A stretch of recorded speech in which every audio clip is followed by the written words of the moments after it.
A literal, as is English translation of your text, is below. I preserved the structure, timing, tone, and emphasis without adding or removing meaning. In southern Turkey, in the heart of Adana, there is one of the most strategic military bases in the world, İncirlik Air Base. And today, the F-16s flying over this base are not conducting routine patrol flights. A new wave of tension is rising in the Middle East, and Turkey is right at the center of it. Footage and reports that have emerged in recent hours indicate that a new crisis scenario is at the doorstep. Harsh threats coming from Iran, decisions taken by the Trump administration in the United States, and now, extraordinary activity at İncirlik. 1,465 U.S. military personnel are on duty. Are nuclear warheads located at this base?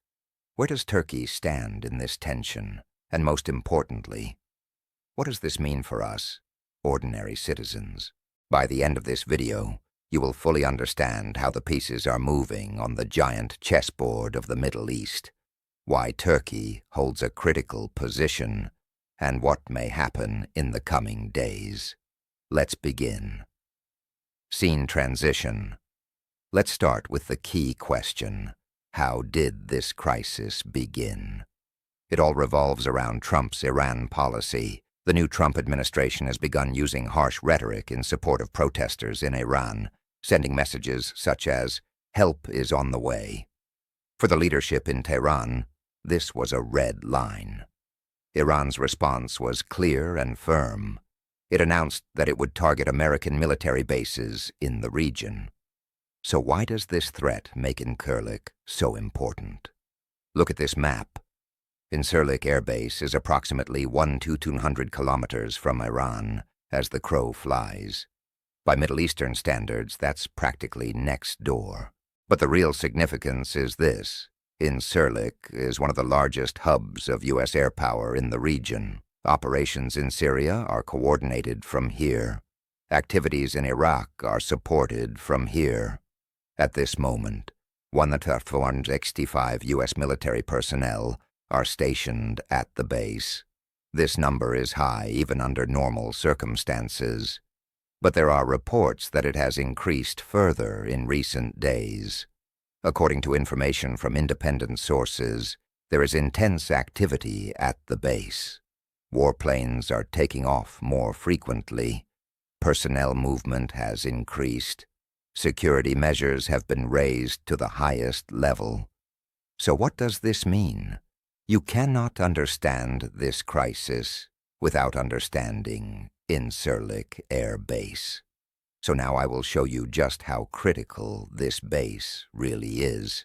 Since the 1950s, İncirlik has been a symbol of military cooperation between Turkey, NATO, and the United States.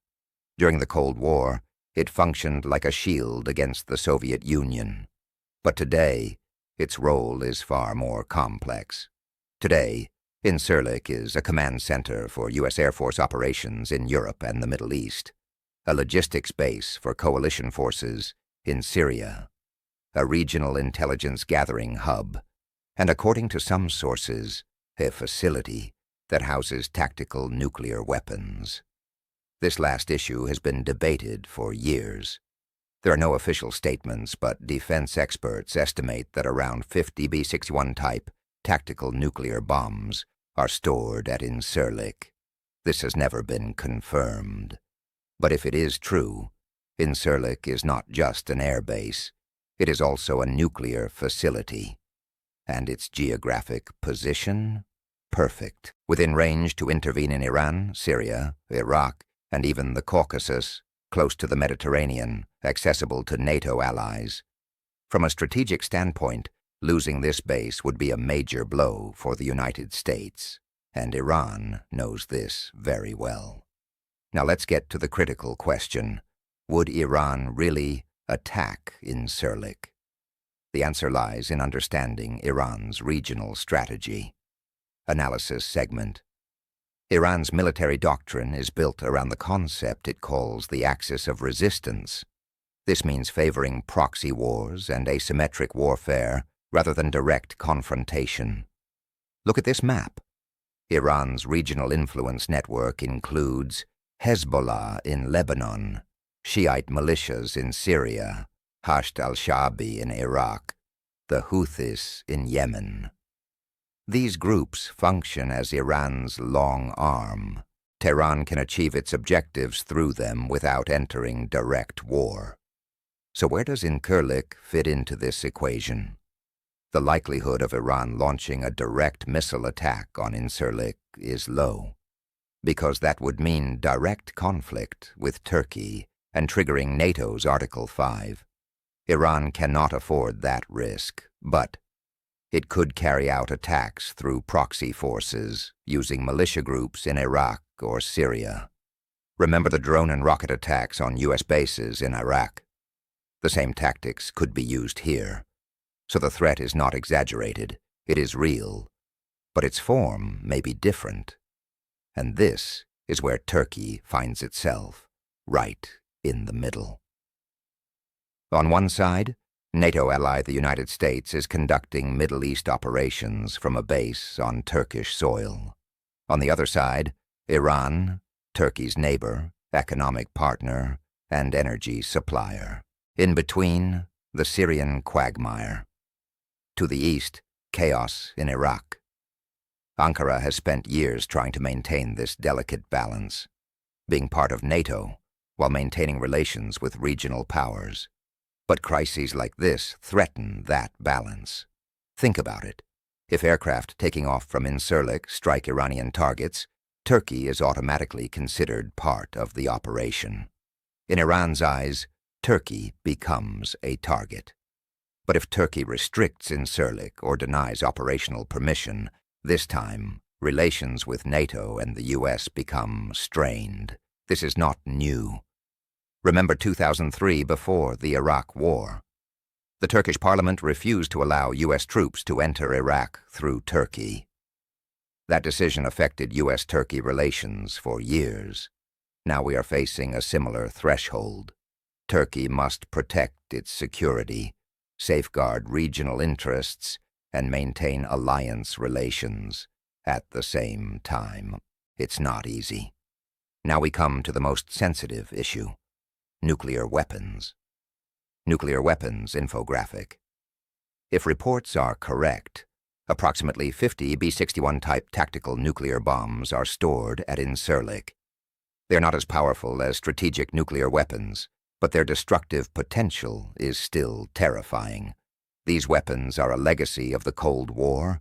They were deployed in Europe to counter the Soviet threat, but the Cold War ended. The Soviet Union collapsed. So why are these weapons still here?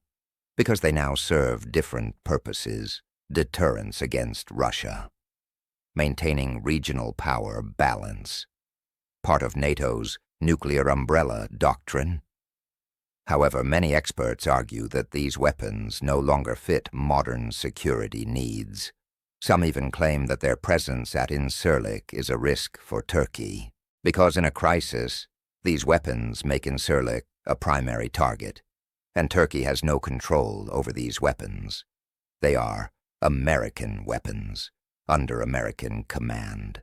Turkey is merely the host. This raises complex questions regarding national sovereignty and security.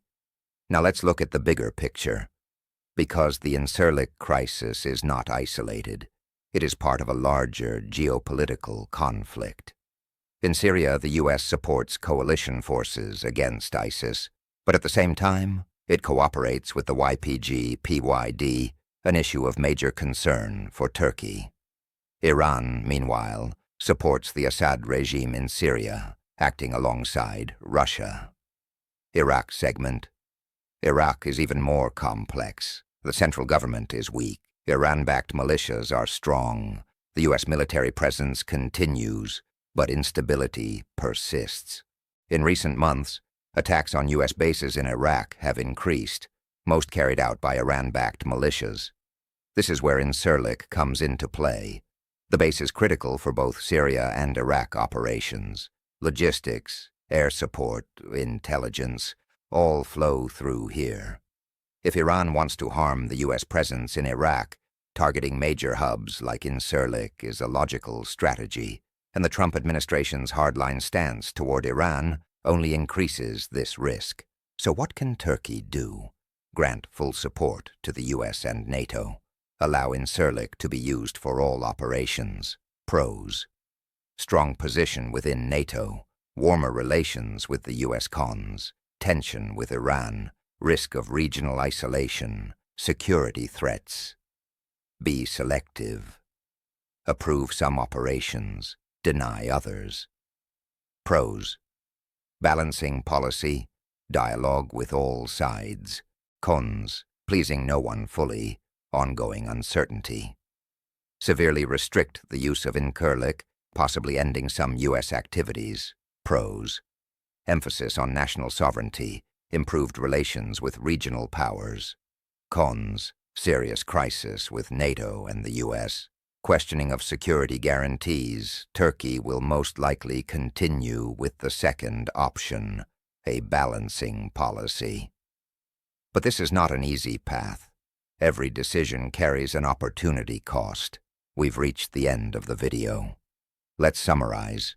Iran reacted harshly to the Trump administration's support for protests. It announced that it would target U.S. bases in the region Incirlik, with 1,465 U.S. troops, is a key target. Turkey is caught between NATO commitments and regional interests. The presence of nuclear weapons makes the crisis even more sensitive. Conflicts in Syria and Iraq continue to fuel tensions, key points to watch in the coming days. The Trump administration's steps on Iran, military activity at Incirlik, Turkey's diplomatic moves, activities of Iran-backed groups in the region, debates within NATO. This crisis is not just a military issue. It affects energy prices, regional stability, migration flows, and economic relations. And most importantly, it directly concerns Turkey's security. What do you think Turkey should do in this crisis? Move together with NATO or pursue a more independent policy? Share your thoughts in the comments. I will continue to follow this issue closely. As new developments emerge, I will keep you informed. If you liked the video, don't forget to like, subscribe to the channel, and turn on notifications so you don't miss new videos. See you in the next one. Take care.